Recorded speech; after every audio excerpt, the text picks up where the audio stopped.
Dalam dunia persilatan, pedang dan ilmu pedang dimiliki oleh ratusan bahkan mungkin ribuan orang. Tapi hanya 1-2 orang yang mampu mencapai level tertinggi dalam penguasaan sebuah ilmu pedang yang membuatnya dideklarasi dengan sebutan Raja Pedang. Salah satu karakteristik dari novel KPH adalah tokoh-tokoh tingkat teratas sudah tidak lagi menggunakan senjata jenis apapun. Karena pada level maksimal penguasaan sebuah ilmu dan sudah mencapai tahapan yang paripurna maka tangan dan kaki adalah senjata mereka itu sendiri. KPH Universe punya Dewa Pedang, atau kalau di novelnya sebutannya Raja Pedang.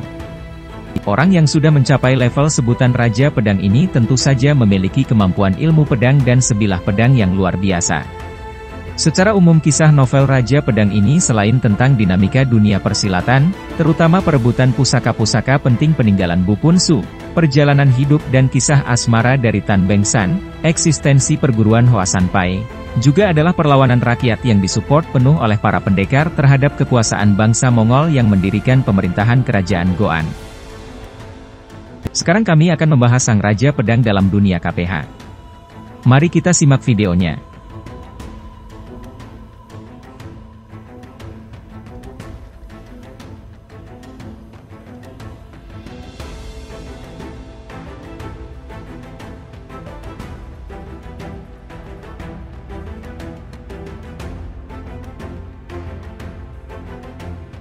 Pedang dan Kitab Pusaka. Diceritakan pada waktu itu ada 4 tokoh sakti yang mendominasi dunia persilatan. Mereka terkenal dengan sebutan 4 besar. 4 besar adalah He Kuakuibo dari selatan, Xiao Ongkui dari utara, Hai Lexin dari timur, Song Bungwi dari barat. 4 tokoh sakti ini ada pada level yang setara. Sebenarnya 4 orang ini sudah puluhan tahun tidak lagi memasuki dunia ramai. Sudah bosan dan merasa bahwa tidak ada lagi yang perlu dipertaruhkan. Apalagi keempatnya tidak mengikat komitmen untuk bertarung secara periodik buat menentukan siapa yang lebih kuat. Mereka hidup tenang-tenang saja dengan reputasi mereka memang luar biasa, sehingga walau sudah kadang muncul, mereka tetap diakui sebagai 4 tokoh besar yang tidak ada lawannya. Xia Huigan sendiri yang merupakan tokoh nomor 1 golongan putih saat itu, juga enggan berurusan dengan 4 besar ini. Bukannya takut atau kalah sakti, tapi selama mereka tidak mengganggu, dia juga tidak mau cari ribut. Tidak mau tambah-tambah urusan. Dan barulah ketika dunia Kangou geger dengan berita tentang adanya sebuah kitab peninggalan dari guru besar Bupun Su, tokoh sakti yang hidup sekitar 500 tahun yang lalu, akhirnya membuat keempat datuk sakti ini pun tertarik untuk ikut memperebutkan kitab itu. Kalau cuma sekedar sebuah kitab ilmu silat peninggalan tokoh-tokoh tertentu yang dirasa secara kemampuan berada di level yang sama dengan mereka, atau paling tidak walau di atas mereka tapi cuma berselisih sedikit, tentu tidak akan menarik perhatian. Tapi ini kitab milik Bupun Su, yang level kesaktiannya jauh di atas mereka, sehingga menjadi keharusan juga bagi 4 tokoh sakti ini untuk memperoleh ilmu peninggalan Bupun Su itu.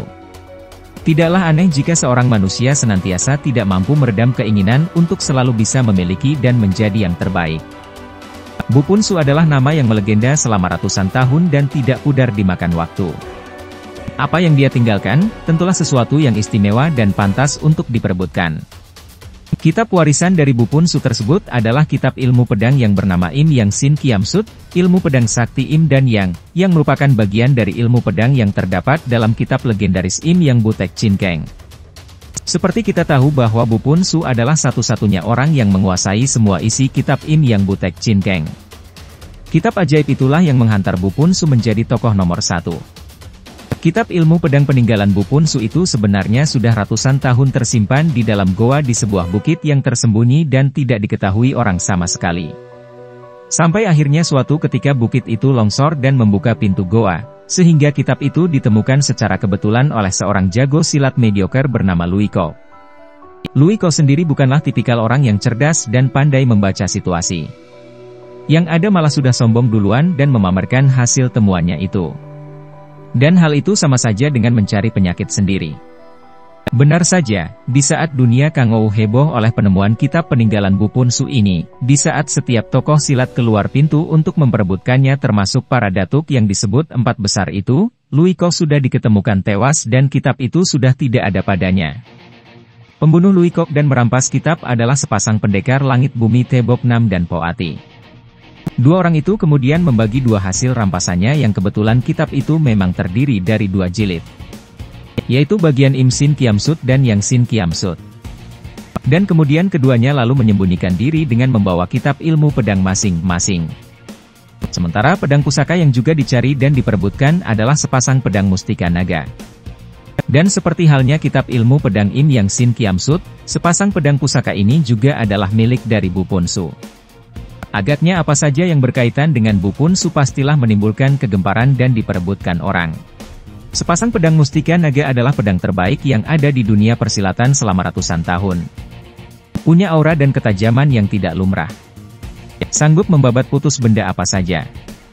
Pengguna terakhir dari sepasang pedang mustika naga ini adalah pendekar bodoh Si Chin Hai dan Ang Inyochu. Setelah itu pedang pusaka ini dinyatakan lenyap. Hanya reputasi dan sejarah sepasang pedang yang luar biasa inilah yang membuat orang-orang rimba persilatan tetap berusaha dengan berbagai cara untuk bisa ditemukan kembali. Dan yang berhasil menemukan adalah seorang tokoh tua yang bernama So Uli. Ini berdasarkan pengakuan dari Lotong kepada Tan Beng San, bahwa dia berhasil mencuri sepasang pedang itu dari gudang penyimpanan barang pusaka di istana kerajaan. Tidak dijelaskan lagi bagaimana ceritanya sepasang pedang itu telah menjadi properti dari kerajaan Goan, yang jelas sepasang pedang itu sekarang berada di tangan Lotong So Uli. Tan Beng San ini tidak ada dendam masa kecil. Dia kehilangan segalanya karena bencana alam. Jadi tidak ada musuh yang harus dicari-cari dan dibunuh.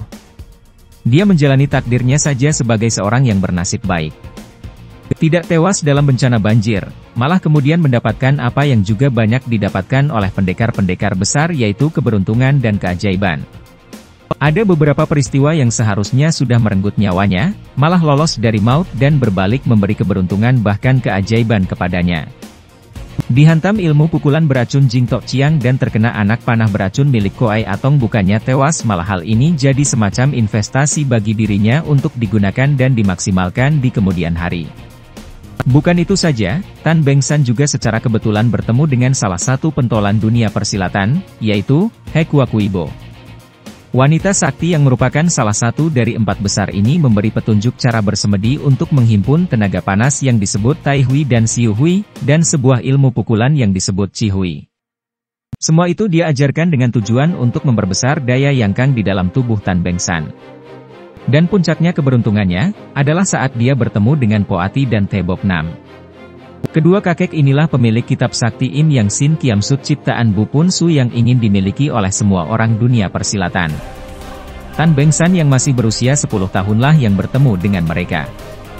Dan inilah bagian terpenting dari sejarah hidup seorang Tan Beng San.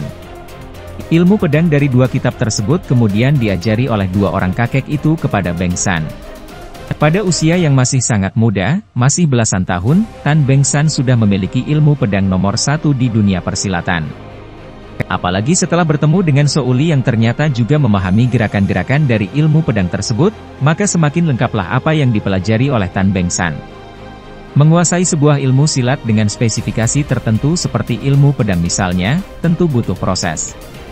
Keberuntungan bisa didapat di mana saja dan dari siapa saja, tapi yang namanya sebuah ilmu tentu haruslah dipelajari dan dipraktekkan secara bertahap. Dan itu butuh kerja keras dan disiplin berlatih secara Spartan dan dedikatif. Tan Beng San mampu melalui semua itu sampai tumbuh menjadi seorang pemuda yang gagah dan tampan, dan tentu saja sangat lihai. Hingga akhirnya, ada sebuah kontes untuk memperebutkan gelar Raja Pedang. Tan Beng San saat itu datang juga ke puncak Taisan dengan kondisi yang sudah hampir mematangkan semua ilmu dan tenaga mujizat yang dia miliki. Level kesaktiannya sudah pada tingkat yang sejajar, bahkan lebih tinggi dari tokoh-tokoh besar yang ada itu. Tan Beng San sudah menguasai betul teknik ilmu pedang nomor 1 Im Yang Sin Kiam Sut dan sudah mampu mengontrol dan mengendalikan kekuatan tenaga Yang dan Im yang ada di dalam tubuhnya. Kekuatan sinkangnya sudah sangat luar biasa sekali. Bahkan keunikan tenaga sinkang dari Tan Beng San bisa membuat wajahnya berubah-ubah. Bisa putih biasa sesuai warna kulitnya, bisa berubah kehijauan dan juga bisa menjadi merah kehitaman. Kondisi inilah yang kadang membuat Tan Beng San dipanggil bunglon oleh Kuah Hong. Perebutan gelar Raja Pedang memang berakhir anti klimaks. Tan Beng San sendiri berhasil merebut Leong Chu Siang Kiam dari tangan Chia Li Chu lewat pertarungan yang seru. Semua yang hadir di tempat itu terheran-heran melihat gerakan dari Tan Beng San yang walau kelihatan kacau balau tapi mampu menahan semua gulungan sinar pedang dari Chia Li Chu dan bisa diserang balik. Belum sempat terjadi pertandingan tingkat tinggi lainnya, tempat itu sudah keburu diserbu pasukan Mongol di bawah pimpinan Pangeran Souqian Bei. Tapi pasukan Mongol juga akhirnya tidak bisa berbuat banyak, karena pihak pejuang yang dikoordinir oleh Tan Beng Kui sudah mengantisipasi penyerangan itu dan balik menghantam pasukan Mongol. Pangeran Souqian Bei sendiri tewas di ujung pedang Tan Beng Kui. Serbuan pasukan Mongol dengan sendirinya membubarkan acara perebutan gelar Raja Pedang. Tapi performa Tan Beng San yang sangat lihai dan ajaib telah membuka mata semua pihak, terutama Chia Huigan, bahwa pemuda aneh itu adalah pemilik ilmu pedang nomor 1, dan akhirnya keluar pengakuan dari mulut Chia Huigan di hadapan Song Bun Kui dan Tan Beng San. Song Bun Kui, kau menjadi saksinya, mulai sekarang aku Chia Huigan tidak berani menggunakan gelar Raja Pedang lagi. Aku mengakui bahwa orang muda adik kandung muridku inilah yang patut diberi gelar Raja Pedang. Konfirmasi dari Chia Huigan, sah mentahbiskan Tan Beng San sebagai seorang Raja Pedang. Itulah cerita dari Raja Pedang dalam dunia KPH, jika Jinyong memiliki Dugu Ciubai, maka gelar Raja Pedang dalam KPH dipegang oleh Tan Beng San. Sayang sekali memang karya-karya KPH sangat minim adaptasi, padahal cerita-ceritanya sangat seru. Karena itulah kami memberikan video ini untuk memperkenalkan karya-karya Ho Ping Ho dan melestarikan karya-karya beliau. Terima kasih sudah menonton video ini, dan sampai jumpa di video-video lainnya.